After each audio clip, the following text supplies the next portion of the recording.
अगर आप भी चाहते हैं बिट्टू मलंगिया इंटरटेनमेंट का ऑडियो वीडियो सबसे पहले आप तक पहुंचे, तो लाल बटन को दबाकर चैनल को सब्सक्राइब करें और बेल आइकन दबाना ना भूलें।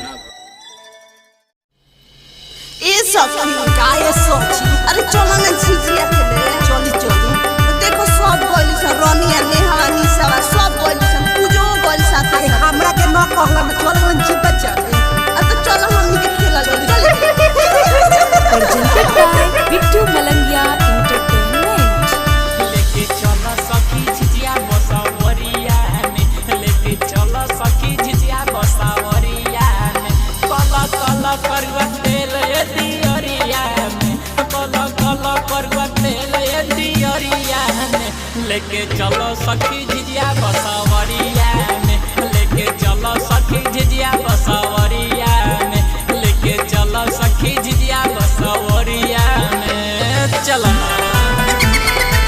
ये सिलावा देखो भौतिया हम देख ले दोनों पैसे ना किया।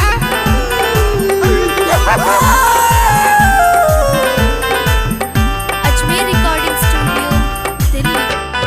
पातर पातर बासरा के पोतरी कोई निया, पोतरी कोई निया, पोतरी कोई निया। झिझिया के देखी सखी भोगी है डईनिया, भोगी है डईनिया हो, भोगी है डईनिया।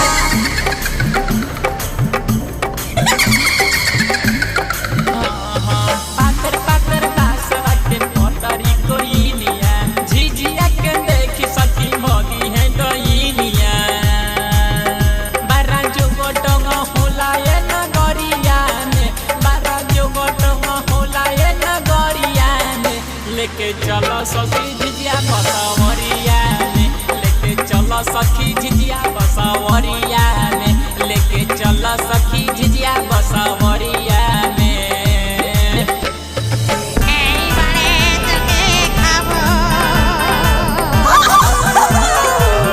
Ajmer recording studio Delhi.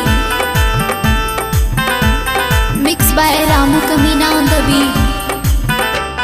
सिलावा कजलिया टोला पर के निधिया, टोला पके निधिया हो, टोला पके निधिया। लाल पियर रंग से सजौले बिया झिझिया, सजौले बिया झिझिया, सजौले बिया झिझिया।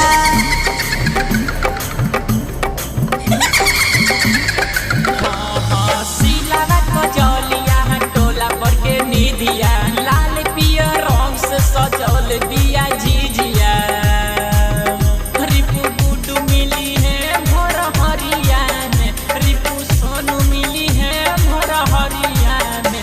लेके चलो सखी झिझिया बसावरिया में, लेके चलो सखी झिझिया बसावरिया में, लेके चलो सखी झिझिया बसावरिया में। चलो ना presented by Bittu Malangiya entertainment.